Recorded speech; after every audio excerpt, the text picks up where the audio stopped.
29 তারিখে আমাদের এইখানে ভোট। তো এই মুহূর্তে প্রতিটা মানুষের মধ্যে নিশ্চয়ই প্রশ্ন আসছে যে ভোটটা কাকে দেওয়া উচিত। তো দেখেন, যখন একটা রাজ্যে একটা সরকার গত 15 বছর 16 বছর ধরে যখন রাজত্ব করে, তখন সেই রাজ্যে গণতন্ত্র বলে কিছুই থাকে না। সেই রাজ্যটা আস্তে আস্তে স্বৈরতান্ত্রিক শাসনের দিকেই যেতে থাকে। তো পশ্চিমবঙ্গে একটা সরকার যখন 15-16 বছর রাজত্ব করছে, তখন পশ্চিমবঙ্গের মানুষের পরিবর্তনের পক্ষে ভোটটা দেওয়া উচিত, অর্থাৎ পরিবর্তন করা উচিত।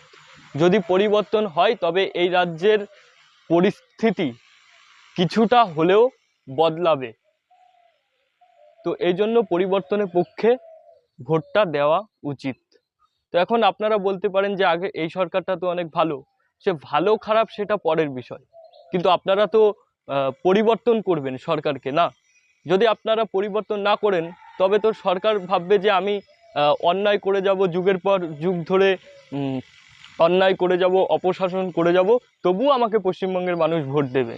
এটা তো মেনে নেওয়া যায় না। তো এরকম ভারতবর্ষের মধ্যে সবথেকে দুর্নীতিমুক্ত রাজ্য হলো কেরালা, যেখানে দুর্নীতি হয় না। কেন দুর্নীতি হয় না? কারণ ওখানে একটা সরকার 5 থেকে 10 বছর টিকে থাকতে পারে।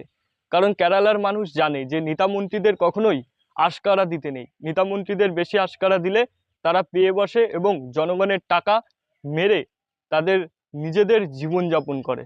তো এই জন্য কেরালা হলো সব থেকে দুর্নীতিমুক্ত রাজ্য, আর ওখানে একটা সরকার 5 থেকে 10 বছর টিকে থাকতে পারে। তো আর পশ্চিমবঙ্গের দিকে যদি লক্ষ্য করি, এখানে একটা সরকার 34 বছর টিকে থাকে, একটা সরকার 15 বছর টিকে থাকে, একটা সরকার 30 বছর টিকে থাকে। এর পরবর্তী সময় যে সরকারটা আসবে ওই সরকারটাও 25 থেকে 30 বছর টিকে থাকবে। কারণ পশ্চিমবঙ্গের মানুষ তো পরিবর্তনশীল নয়, পশ্চিমবঙ্গের মানুষ তো আপডেট নয়। এরা হচ্ছে একটা কুসংস্কার আচ্ছন্ন মানুষ। এরা কুসংস্কারকে সঙ্গে নিয়ে জীবনযাপন করতে পছন্দ করে।